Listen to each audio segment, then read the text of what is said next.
So Holbrook Travel is pleased to bring you this webinar today, Demystifying Travel Programs, a peer-to-peer discussion. Whether your organization is interested in starting, restarting, or expanding your international travel program, it can at times seem daunting.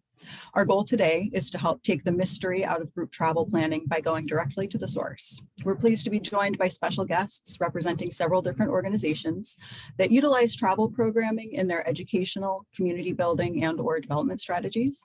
Together, we'll explore some of the common themes and questions that come up and hear firsthand how different organizations have approached the process. We'll start today with a short presentation by Kevin Van Dien, just quickly introducing who Holbrook is and how we work with organizations to help support their mission and their institutional goals. Then we'll jump into our peer-to-peer discussion with our special guests. Our panelists will share their unique experiences, the different challenges that they've faced, the different audiences that they work with, what they see as some of the potential benefits of a travel program. And then we'll have time for Q&A at the end, giving you a chance to ask any questions that you may have yourself. At that time, again, we'll invite you to turn on your camera and microphone if you feel comfortable. If not, that's okay too. And we'll explain all that when we get there. But first, I would like to introduce our panel. First up, we're happy to be joined by Jim Boyle. Currently, Jim serves as the Vice President of Philanthropy for the Organization for Tropical Studies, or OTS. In this role, Jim oversees all fundraising activities for this international science-based organization. Prior to joining OTS, he served as a Senior Director for Philanthropy at the University of Washington and as an Executive Director for Community Counseling Service, an international strategic fundraising and management consulting firm. Complementing his development and consulting experience, Jim has served as Special Assistant to the Deputy Secretary at the U.S. Department of the Interior, Director of the Loon Preservation Committee, and Sanctuaries Field Manager of the Audubon Society of New Hampshire. Jim holds a Master of Environmental Management degree from Duke University School of Forestry and Environmental Studies, and a Bachelor of Science degree in Biology from Washington and Lee University. Next, we're joined by Kelley Parker, the Director of Development at Cheyenne Mountain Zoo in Colorado Springs, Colorado, which is consistently ranked as one of the top 5 zoos in America. Kelley began her career at Cheyenne Mountain Zoo in 2008 after receiving her master's degree in organizational leadership. While Kelley oversees all aspects of development and membership, the zoo's travel program is one of her favorite parts of her job. She is passionate about wildlife and wild places and looks forward to returning to her favorite place in the world, Tanzania, in 2023. We also welcome Chipper Wichman. Chipper joined the staff of the National Tropical Botanical Garden in 1976 after graduating from NTPG's horticultural internship program. When he assumed leadership of the overall organization as CEO and director in 2003 and later as president, he brought renewed focus to NTPG's conservation and horticulture efforts and to the native Hawaiian culture. In 2019, he stepped down from the CEO and director positions, but retained the role of president. And under his leadership, grants have funded his native habitat restoration work, conservation education, and efforts to preserve Hawaiian culture. Among his many other achievements, Chipper led the garden to provide educational tours to the public, receive a U.S. Green Building Council's LEED Gold certification, and gain the 989-acre Limahuli Preserve, which was named the best natural botanical garden in the United States by the American Horticultural Society. And last but not least, our moderator today will be Kevin Van Dien, who joined Holbrook Travel as a specialty travel consultant in 2019. Previously, Kevin was developing and teaching adult learning programs at the Florida Aquarium in Tampa. He enjoys exploring destinations with exotic flora and fauna, but also travels in search of interesting foods, flavors, and coffees. His favorite trips so far have included the Amazon, Costa Rica, and Tanzania. Kevin has spent his entire life learning about natural and cultural landscapes around the world, and he relishes the opportunity to help others enrich their lives through travel. So at this point, I'd like to turn it over to Kevin. Hi, Kevin. How are you today? I'm doing really well. Thank you, Lindsay. I'm going to share my screen now so we can get.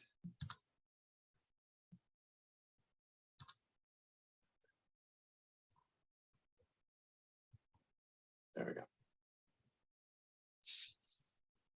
Thank you. And thank you all for giving me a little chance to talk. I know that the main goal of this presentation is to have the opportunity to hear from our panelists, but we did want to have a chance to introduce Holbrook Travel a little bit. since some of the people in our audience are a little bit new to our organization. And we just want to tell you a little bit about us at Holbrook. I'm not going to read our mission statement. It's up there on the screen right now. But what I do want to point out as you're kind of reading it is I think of it as a triangle. So we really are focused at establishing true connections. So we're really trying to connect, the traveler and people from your organization with the wildlife and the ecology of the countries that we're visiting, as well as to connect to the people and the communities and the conservation efforts going on there. So we'll talk a little bit more about mission statements later, but I think our mission at Holbrook aligns really well with, a lot of the mission statements at your organizations, I would imagine. And I do want to point out that we've been around almost 50 years. That's a long time for a business. So we are in the midst of planning trips right now for 2024, which will be happening in our 50-year anniversary. So that's not just 50 years of being a successful company. That's also 50 years of relationships that we've been building in the United States with organizations here, in all the different countries that we operate in. So there's a lot of history with Holbrook Travel that is evident through our programs and through our trips. And I'm going to show you a map in a second, so you'll see kind of where we travel. It's not everywhere, but we have a big selection to choose from. And I do also want to highlight that the bottom bullet point there, the core values. We are really rooted in responsible tourism and sustainability. So if you haven't been working with Holbrook yet, or you're just starting to, or if you haven't, as soon as you start talking to people here, with this company, you'll start to realize that we're all a bunch of nature lovers. We're a bunch of nature enthusiasts, and that's always been the core of who Holbrook is. So so we really try to make sure that we are taking care of the environment in all of the places that we travel to, and instilling and inspiring people to want to do the same.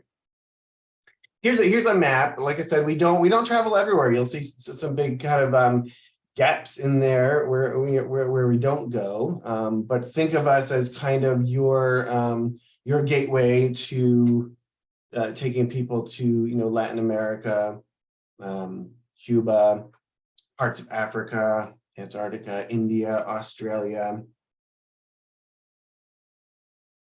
And then I just want to highlight too that we work primarily with organizations. So most of the people that are attending today are representing an organization, whether it's a zoo, an aquarium, a natural history museum, Audubon Society, gardens. We really pride ourselves on developing travel programs with these different organizations. Like I said, ones that have missions that align with our own. And you'll see kind of a brief list there too of the types of trips that we offer. So there may be audiences within your organizations that are drawn more to wildlife, general wildlife. You may have trips that are really focused on birds. You may have photography trips that are focused on that aspect. And we have lots of the trips that focus on gardens and horticulture and seeing the different flora in all of these different countries, as well as professional development. Now, this is something really special to us here at Holbrook Travel. What you're seeing here is a photo of Selva Verde Lodge. So we actually own, and when I say own, I mean we own, protect, maintain a 500-acre chunk of rainforest in Costa Rica. And as well as Selva Verde Lodge, which is a really special place. I'm sure some of you in the audience have been there. I got to go this past August, and it was amazing. But the reason we're highlighting it is just so you know that this is a place that is kind of at your disposal from your with your organization. It makes a really good base camp for studying the rainforest. It makes a base camp for kind of hands-on conservation efforts. Professional development, workshops, things like that. In addition to that, right next door to Selva Verde Lodge is the Sarapiquí Conservation Learning Center, which is really special. This was founded by Holbrook back in the 1990s. And the goal is to give back to the community of Sarapiquí and Costa Rica. So making sure that children in that area, children and adults, have the opportunity to learn about conservation, learn about environmental stewardship, have access to books and computers and English language courses. So that's something we're also really proud of, and that can be incorporated into itineraries, working with that learning center and student groups there.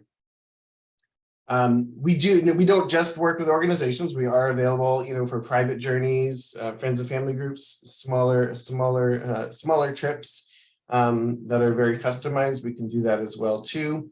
And we are a program provider for Road Scholar, the organization. A lot of their trips that happen in Latin America and some in Africa are operated by Holbrook Travel, and we've been working with them for a long time.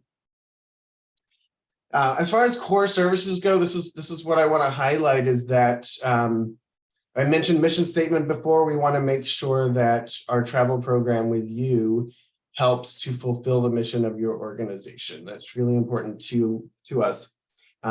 And that means we're able to customize, itineraries and make a trip that is going to be unique to your organization and to your travelers. And we can do that working with you to find out what's important to your travelers or what things you really want to highlight. You may have organizations that you're already supporting or working with in countries that you want people to visit or get to see for themselves. We have partnerships, in those countries that I showed you on the map. So those are people that we work with as well, and say, these are the goals of this trip. This is what we really want to make sure people experience and learn about. So that's something really special. And one of the questions that was kind of pre-submitted before the webinar kind of has to do with pricing. That's customizable too. We can kind of customize the way we price trips with your organization. For example, we can have a representative from your organization kind of priced in as a free leader. They can go for free. We can price in a donation to your organization or to an organization of your choice. So there's lots of kind of options when we're talking about money and pricing that can be adapted to the goals of your organization. And then the last thing on there that I really want to make sure I stress is that the guides are really what make the trip. So not only are we, able to customize the itinerary on the front end, but during the trip, your guides are going to be with you, and they're very passionate, and they're very proud of the wildlife and the ecology and the conservation efforts that are happening in their country. They're obviously more than happy to share that with your group, and they provide opportunities even during the trip and while it's happening to really make your travelers feel special and included. And then this is another topic that always comes up, is what are we actually providing here, and how much do you have to worry about? We kind of handle all the detail stuff. I guess if you think about, you get to handle the fun parts. We handle a lot of the logistics for you. So air is an option. We have air specialists on staff that can book airfare for travelers. We have an online system. I'll show you a screenshot in a second that your travelers and you will have access to. We handle payments, we handle enrollments and taking those deposits. We have a customer service team, so answering questions about the destination that may come up. We have risk management, so we've got 24-hour, when people are on the trip, we are there 24 hours to make sure that things are going smoothly, and that we can take care of any issues that pop up. And that's, kind of important more now than ever with things that have been going on in the world. We also have a $5 million liability and errors and omissions policy, which we can add your organization to. at request. And I mentioned sustainability being really important to us. We have a carbon offsetting program. Since 2008, we've been working with an organization called Climate Safe. So that's another thing we can add into the cost of the trip is carbon offsetting. And we work with a lot. If you look at all the different countries we work in, we work with a lot of different nonprofit organizations and conservation organizations that when you travel with us, you are supporting. Here's a screenshot of the account. So this is one of the features that's really really convenient is what, once people are enrolled in one of our trips, they get access to this online system. So this, from the moment they're enrolled, they have access to information about their trip, whether it's itineraries or, how much money they owe or being able to make payments. As a representative of your organization, if you're the kind of designated trip leader, you will also have access to this information and more that's available to you as the leader. So it's a really nice feature that makes things pretty easy. So that's a little bit about Holbrook Travel and the services that we offer. I want to get to the meat now, where we get to hear from our panelists. And what we've done is kind of compiled a list of questions that are that we typically get from people that are new to having a travel program or are just getting ready to start a travel program up again. So what I'm going to do is I'm going to stop sharing here, I believe, and I have some questions. So what I'm going to do is I'm going to ask the question, and then we're going to give each one of the panelists a chance to answer that question. And then when we're done with those, the panel discussion, we'll go into a Q&A where people from our audience can chime in and ask some questions. So what I'm going to do first is ask each of the panelists to introduce yourself, remind us where you work. I know Lindsay did a great introduction, but remind us where you work and what role you play in your organization, and talk about why you have a travel program at your organization and what that brings to your organization. And I'm going to start with Kelley only because the way it looks on my screen, I see Kelley first. So we're going to start with Kelley Parker. Hi, I'm Kelley Parker, Director of Development at Cheyenne Mountain Zoo in Colorado Springs. We have had a travel program for about the past 10 years, but have really ramped it up and gotten more serious about it in the last 3 or 4 probably. Really for us, our travel program isn't about bringing in donations for the zoo. It's not about fundraising, but it is about building relationships. The way we've utilized our travel program is by primarily inviting major donors on trips with us, which we get to spend a couple weeks with them on safari. And, if you've done it, there's no better way to get to know somebody than spending entire days together in the middle of the Serengeti. So like I said, it's not a fundraiser for us, but it's certainly been an amazing tool to really connect with those folks that are already important to the zoo. And we've done a lot of discussion around, would we open trips up to prospective donors? Would we open trips up to our entire membership? So that's certainly something we're looking at. But so far, just utilizing them for our major donors has really played a pretty big role, I think, in helping us secure some gifts that we maybe wouldn't have gotten otherwise had we not gotten to know those folks in that particular way. Thank you, Kelley. And let's move next to Chipper. Hey, thank you, Kevin. Hey, great answer, Kelley. I'm Chipper Wichman, president of the National Tropical Botanical Garden. We're headquartered in Hawaii, where we have 4 gardens and 5 preserves, about 2,000 acres of land, and 5 different tropical ecosystems. We also have a garden in South Florida in Coconut Grove, just outside of Miami. So we're 5,000 miles apart, parts of our organization, and 6 time zones. Very similar program to what Kelley described, although we got a little bit of a difference. Over the years, we've tried to actually make it a little bit of a hybrid, not really a fundraiser, but to kind of, I guess, up the ante. to make sure that people that go with us on our trips are really serious about our organization, we also require a financial contribution to the garden. And that started at $500. It's now up to $1,000. So if you get 16 people going on your trip, that's $16,000. You do 2 trips a year, that's 30 grand. You know, that's almost the cost of a gardener. It used to be before the pandemic anyways.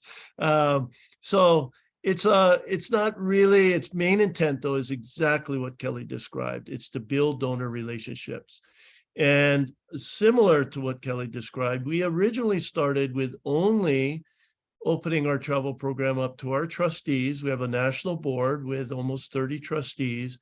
And we have a very high tier of membership called the fellows, which range from, you know, minimum of $1,500 a year to, we have quite a few that are at $20,000 a year.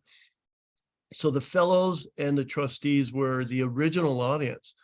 We've now actually in the last few years opened it up to major donors. And how do we define a major donor? You know, that's a little bit of a moving target for us. We do research in terms of what we think their potential is and their interest is.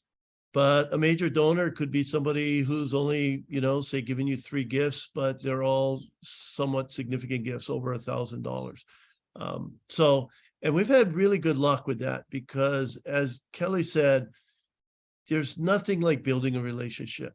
Like traveling together. There's nothing that replaces that. And so having people go on a trip with you is not only a chance to get to know them, but to share this, you know, unique experience that you'll talk about for years to come. Because every trip we've been on, there's something absolutely unique.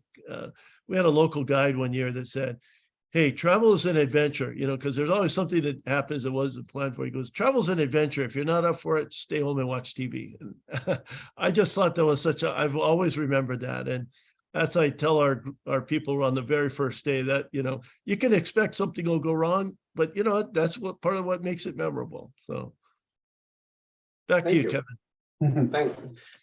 And then we'll give a chance for Jim to respond. Thanks, Kevin. And Jim Boyle with the Organization for Tropical Studies. We have 3 field stations in Costa Rica and 1 in South Africa.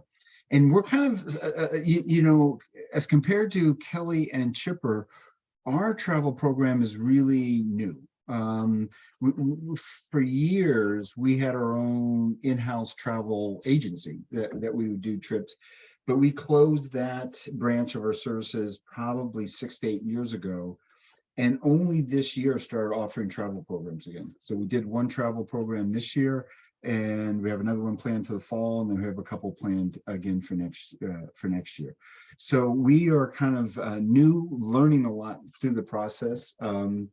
And our travel program is open up to anybody, our members, the general public, alumni, students, and our tours.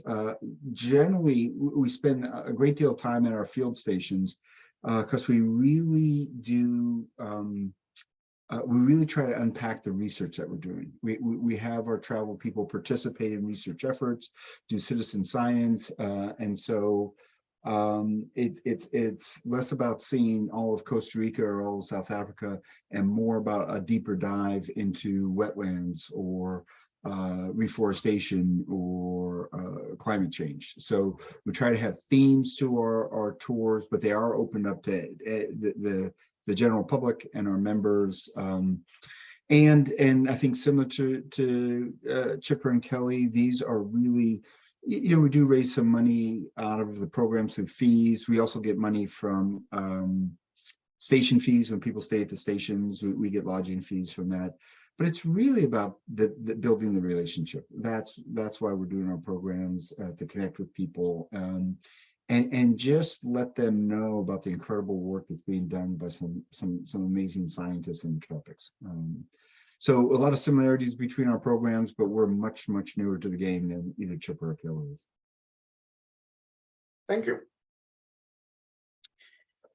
The next question I have is a little bit more, you know, logistical in nature. But if each of you could tell me, you know, how much time does it take for you specifically to manage a travel program, and I'm assuming that you are the person in your organization that is managing it, but if not, if there's another person that's involved, yeah, just tell me a little bit about who and how much time at your organization. And I'll start with Chipper this time. That's that's a great question. And I would say, I'm gonna say that the pre-pandemic, it was easier. And we had a number of trips that we had to cancel and reschedule, including one with Holbrook that was, I can't remember how many times we canceled and rescheduled it. And so that ended up taking a lot more time. So I'm going to kind of really talk about more like pre-pandemic, getting back into a more normal period. But before I do, I just want to say that working with Holbrook, through the logistics of scheduling and rescheduling and canceling and keeping trip participants engaged, and some people drop off when it gets rescheduled, has been an awesome experience. I mean, the team at Holbrook is second to none. They're super responsive, they're super flexible, and I think best of all, they're really good with dealing with stressed out people. So because travelers can get stressed out, and they don't understand why something had to be changed, and they don't like that, or so, so I got nothing but good things to say about the patience and professionalism of the Holbrook team. But prior to the pandemic and the challenges that faced, I can't think of a single trip that we had to cancel and reschedule. And so my role was a fair amount of time would go into planning the itinerary and making sure it was customized to meet my personal expectations of what I believed our audience would like. And that was probably the biggest investment of time. The second investment of time was recruiting and screening the people who went on the trip, and making sure to some degree that you ended up with a compatible group. Because I can tell you, I've had a few trips where there's a prima donna on it that just never likes the hotel room they're in, or just, doesn't understand why we're going to have to go out when it's raining. And I mean, you go to the tropical rainforest, it's going to be raining. But so I spend a fair amount of time being a little bit selective about who gets to go on our trips. It's not just about filling them up, but it's about filling them up with the right people, and people that will be compatible. So that is a big part of it. And then of course, leading the trips, because not only do I plan them, but I've led most of them. I've branched out. We've been branching out and actually trying to use other senior staff to lead some of our trips. We got one Holbrook. I actually planned it, but our curator of living collections is leading it next year to New Zealand. So, that is also something I think is really great. Not all of your senior staff want to be involved in planning trips, but many of them could be really good at leading trips. And so kind of dividing up the lift between staff. So anyway, hopefully that gives our audience a little bit of insight into our style. Yeah. Yeah. And Jim, how about you? How much of your job is time is consumed with the travel program?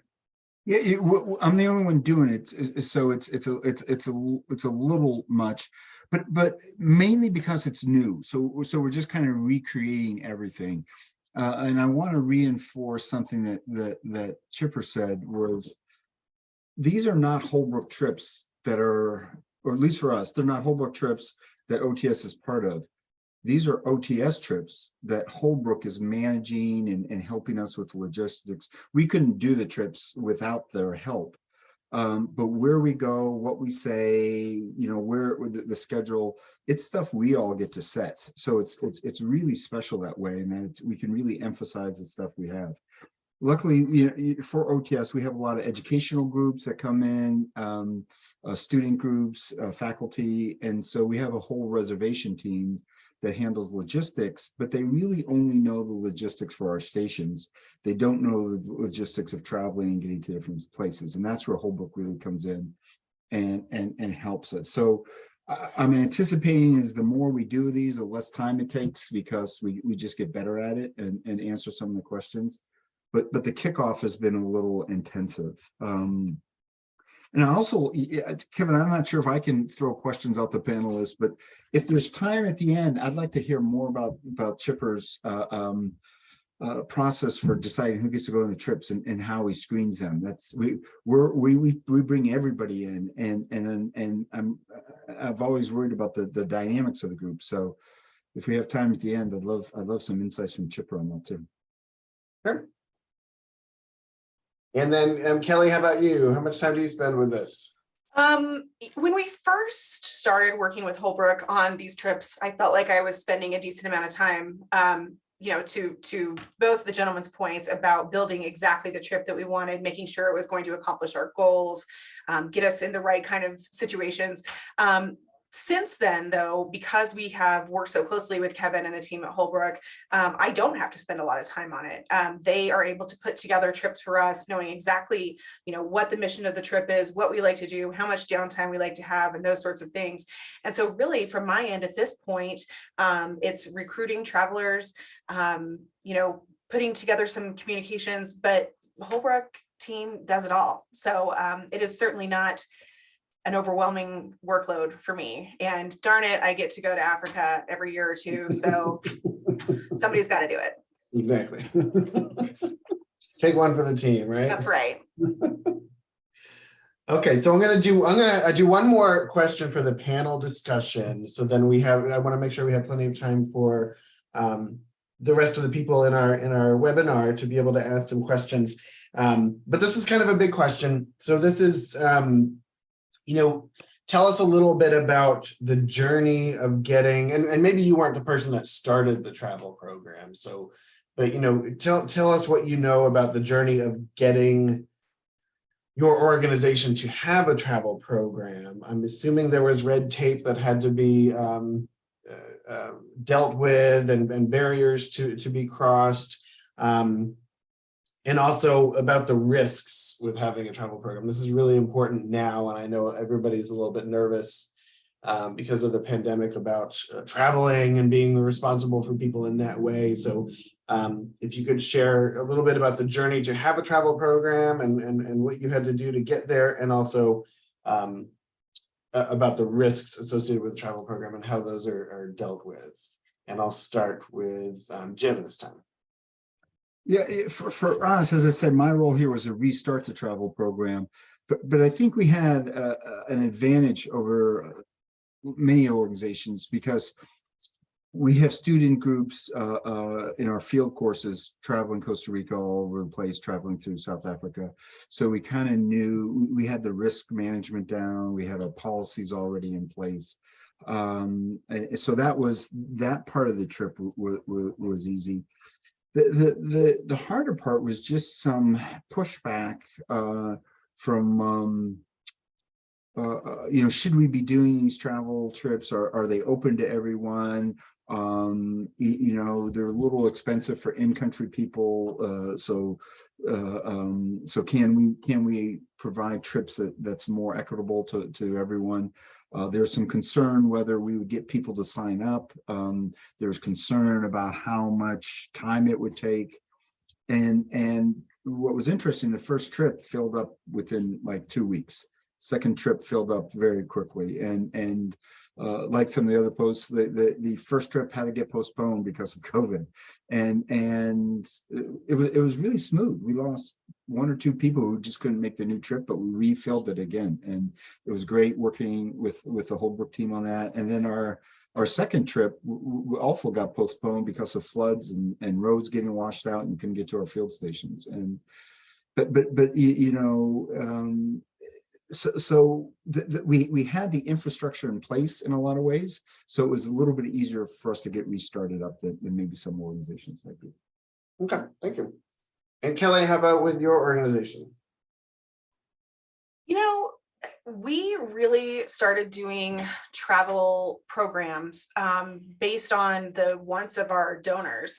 We would, we're working in capital campaigns and building new exhibits, and folks would say to us, oh my gosh, when is the zoo going to start taking us to see these animals in the wild? And so we were, a little nervous about it at first, and we decided we would take one trip and see how it went.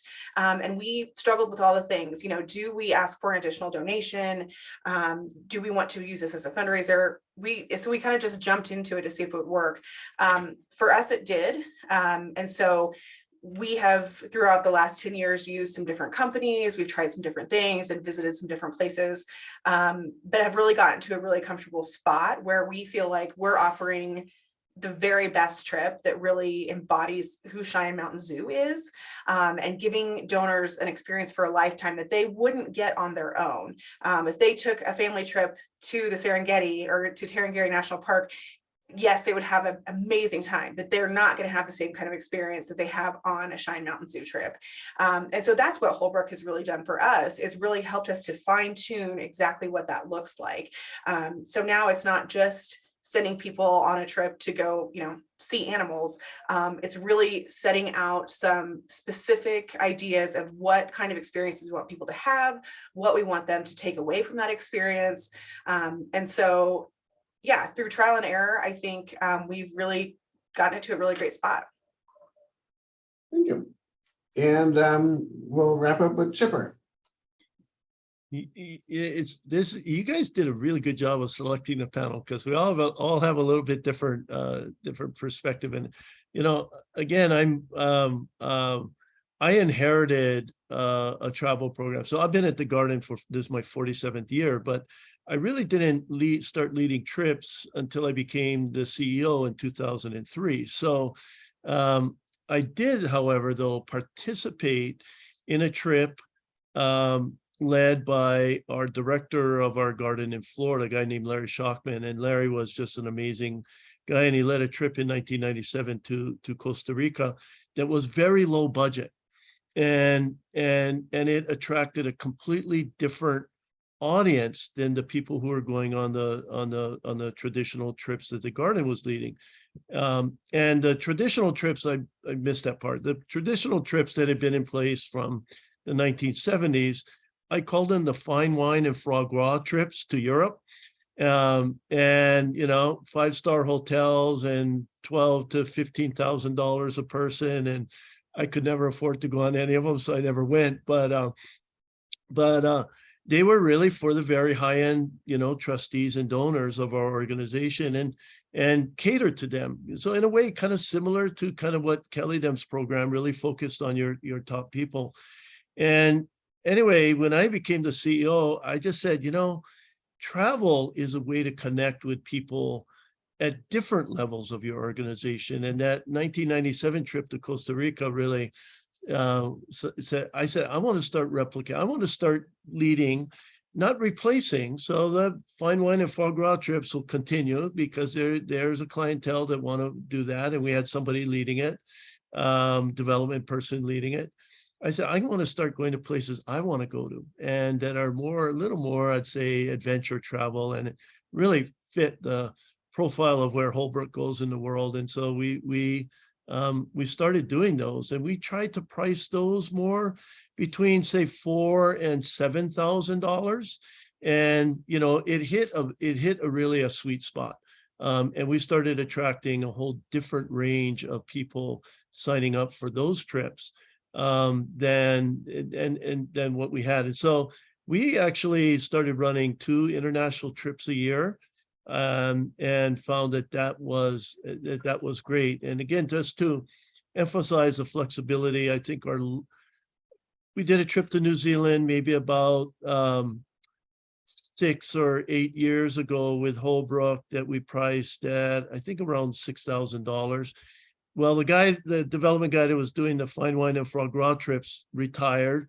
We don't have anybody running the high end. But the request to go back to New Zealand with a higher end trip was very clear. And so the trip we're running next year is $10,000 a person, and Holbrook had the ability to completely customize it to exactly what we wanted. So, I just think it's been a great tool in our toolbox. And there is no, when you go into travel, there is no cookie cutter, one size fits all. And so having a company that can help customize it. We even have some of our donors who want to go on a more like an OTS kind of trip. It's more of a working trip. They want to go to Micronesia. We're doing the floor of Micronesia. They want to go down there. They don't mind staying in a tent and helping us collect. And, granted, it's a smaller group of people, but there are audiences for that kind of trip. So anyway, I'll stop there, but I love hearing the answers from the other panelists too, from Jim and Kelley. Me too. Well, hopefully the other people that are attending the webinar enjoy it as well. So thank you all for sharing your information and your stories. And I want to turn it back over to Lindsay. This is the part that she's got some kind of magic where she's going to be able to allow the rest of the people attending the webinar to participate. And I'm going to, do I need to do anything on my end, Nope, Lindsay? I don't think you need to do a thing. Thank you. So yeah, as Kevin said, we'd like to open it up for your questions at this point.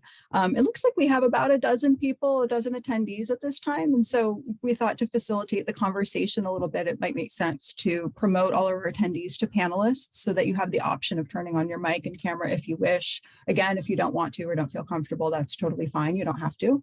But if you would like the option to do that, please be sure to accept that panelist invitation when you get it in just a moment.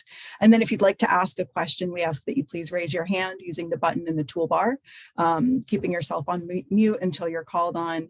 And then once your question is answered, please remember to lower your hand using that same button in the toolbar. And again, if you prefer not to turn on your camera or mic, you can still submit questions using the Q&A box, and we'll direct those to our panelists. It looks like we've received a few already, so thank you for sending those in. And I'll start with another question that we actually received in advance. And Chipper, I think you kind of touched on this a little bit when you were speaking earlier, but we have a question about from someone who basically says that their CEO has been leading several safaris this year and has taken that person out of the office too much. And so now they're looking at offering different levels of trips with other zoo leadership people heading up the tours. So they're interested in knowing if other organizations offer high and mid-level trips and what the success of that has been. And so Chipper, since you kind of spoke to that a little bit earlier, I'm wondering if you could elaborate a little bit on that, please. Yeah, absolutely. And, the other component to spreading I love what Kelley said, it's not too bad having to go to Africa. Somebody's got to do it, right? But actually looking at the opportunity to think of all of your senior level staff as major gifts officers, you need to give them that opportunity to build those relationships. So allowing them to lead some of these trips, actually we've found to be really of value. And I'm sorry, Kelley, maybe not, you don't get to go on all of them, but so that has been, we've found that to be really, really successful. And so we're careful on which leaders we ask to go, because as you will find out if you don't have a travel program, when you're in the field, when you're on that trip, things go wrong, and you've got to make, the decisions on the fly. So you've got to be good when the lady comes screaming at you that her hotel, there was a bug on the floor in her hotel room. You got to roll with it. You got to have a good personality. You got to have patience. You got to have good people skills. But we've also found that our travelers love being with knowledgeable specialists and people who are, botanists or entomologists or experts. And so building that in has been a real value add. And then this tiered approach to different price points in your trip. You'll find that in many ways that the price point also seems to filter according to kind of interest, and the really higher end trips, they're more interested in just being in these exotic places and staying in the best hotels, not as taking such a deep dive into the culture and the science. And then when you drop down a tier into the $6,000 to $8,000 range, I find we're getting people that, I mean, they're there for the culture and for the experience. And really, in a way, it's for myself as somebody who's, very much a botanist. I find that is more rewarding than the frog walk and fine wine, but hey, I don't mind staying in a 5-star hotel as well. Somebody's got to do it. So yes, there's a real, I think you need to think of this as a really wide ranging, it's like a crescent wrench instead of just you can adjust it to whatever you want it to be. And it can be, travel can be a lot of things from a development and relationship building standpoint, as well as educational. I mean, every one of the trips we go on, people come back going, oh my gosh, I had no idea about some of the aspects they learned about. So. Wonderful, thank you. We have another question that came in through the Q&A, and I think this could be a quick one to answer. So I'll pose this one to you, Kevin. Does Holbrook recommend or require a specific travel insurance company to people who sign up for trips? Yes, we recommend. No, we don't require. We do have an insurance company that we recommend when people are traveling with us. It's that screenshot that I showed you of the accounts. That's one of the nice things when people are enrolled in a program. It makes it easy for them to go into their account, their online account, and see what those insurance options look like. But it doesn't have to be with that particular company, and it doesn't have to be purchased. But in this day and age, especially, we really do recommend it. And in almost every kind of email that we send out, we have a statement in there. Don't forget, we really would recommend travel insurance, because you just never know what's going to happen, once you've paid for your trip. Yeah, great point. Thank you. Next question that we received, I'll pose this one to Kelley. Can you talk a little bit about how your organization markets to participants? How do you market your trips? Yeah, we take a new look at it each time. So in the beginning, we thought we're not even sure if we're going to be able to fill these trips up. And so we really thought about who was going to be our first round and then second round. We don't open them up to the whole world. So to start for us, we send an email to a selected group of people that we think probably have the capacity to do the trip, that would have an interest, and that we would love to travel with, of course.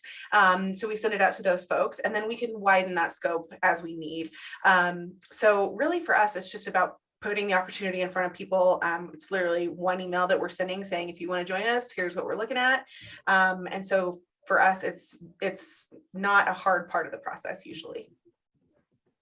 Great, thank you. Jim, same question for you. I think we do a similar approach to Kelley in that, we have our targeted list, but we have, a fairly robust member and alumni list that we reach out to as well through our newsletter and then emails. We've been surprised at how quickly the trips. I think there is a latency maybe caused by the pandemic for travel right now, and as soon as we opened up these trips, people expressed a lot of interest, and then the downside is they started to offer suggestions on where we should be going. So we're trying to catch up to the interest a little bit, but so far we've just been, most of our trip participants have been our members or alumni. Okay, great, thank you. And then just kind of being mindful of the time, we have time maybe for one more question. So maybe we could come back to the question that came up earlier. And Chipper, if you wouldn't mind talking a little bit about your process for screening travelers and how you kind of select the participants on your trips. Yeah, it's tricky because often it's, I think our membership base. So the way we market our trips is I'll do an email blast, and it will traditionally, you go to your trustees and spouses. So you got about 60 people there, and then we've got about 250 people in that fellows category. But when we opened it up to major donors, we were sending out to 2,000 email recipients. That's a lot. And so what I would do is I would, we'll all our trips have a certain cap, depending on where you're going. And I would not announce to anybody whether they were in or out yet. But, let it fill up at least, for a couple of weeks and see who's responding. Generally, most of our trips get a really good initial response. In some cases, minutes or, hours after the email goes out, people are signing up. And then I'll kind of look at it, and based on, since I've been doing this for 20 years, we got a pretty good idea of the repeat travelers and what kind of people they are. And if they're not people we know, then we'll do a little bit more due diligence on it and really go back and look at their kind of membership history, maybe give them a call, talk to them about it, and really try and get a better feel for, are they the right fit for this particular trip. We had one trip. It was not an area that Holbrook serviced, but it was a little bit of a strenuous trip, and we even put in as a requirement, need to be able to ride a bicycle. And that was a kind of a covert way of, trying to understand people's agility and, mobility and those kinds of issues, because there's nothing worse than being on a trip where you can't deal with ADA access. You're out, in an area like that, and having somebody who didn't really disclose to you a medical issue or a mobility issue until you get there. So we're trying to be creative in terms of how we screen people. And then again, as I said earlier, often the price point will in some ways screen people as well. So those are a couple of the tools we use.